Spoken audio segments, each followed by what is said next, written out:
Fischer-Keres, Zurich 1959 is famous as this was Bobby's first win against the Soviet grandmasters.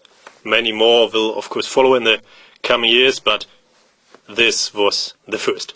This is a position in the second adjournment, and of course Bobby has all the chances to win, but due to the reduced winning potential it is not clear. Still some kind of mystery. What to do now? Bishop f1 or bishop a6? Take your time. Here Bobby took the wrong decision. Keres indicated that bishop f1 is better, and that is right. And then I have to sit on the fence. Black has drawing chances, but it's not clear, of course. While after bishop a6 is definitely drawn, and Keres had also seen this in his adjournment analysis, but for some reason rejected it over the board.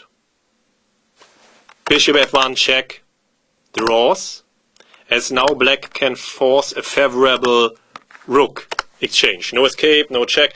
Bobby has to exchange, or would have had to exchange, and now black has a fortress as his king on f6 is so well placed. It's a draw, as the table base confirms. And Keres had also seen this in his adjournment analysis. But for some reason over the board, he decided to reject it and play bishop f7, which is wrong. Of course, not king takes f4, then it would again be a draw. Yeah, but now it's too clear somehow. So bishop c8. And Bobby, of course, keeps the rooks on the board as variable winning potential. Okay, after rook takes g4, rook takes f7 check, wins. So Keres tried to exchange the rooks, but Bobby, of course, has no interest in exchanging.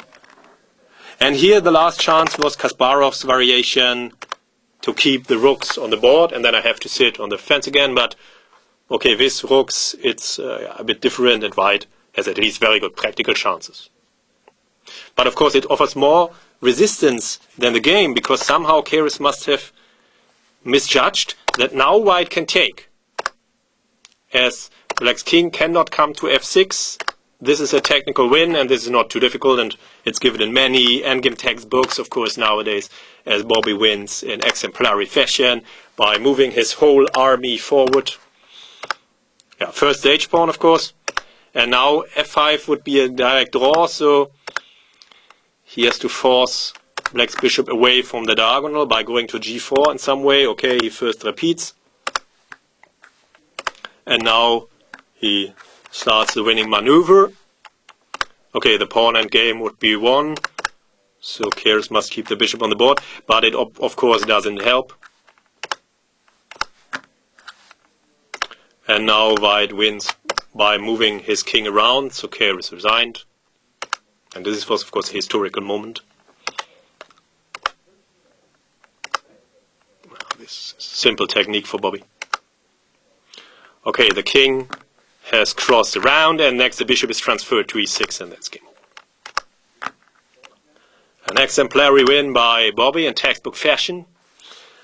And the riddle still is, what is about the mystery move? What about bishop f1 here? It's given by Keres as better.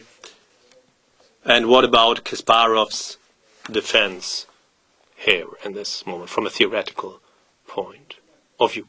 Of course, Bobby would have had very good practical chances in any case, but at least it's not as easy as a game which more or less played itself, at least when you have Bobby's technique.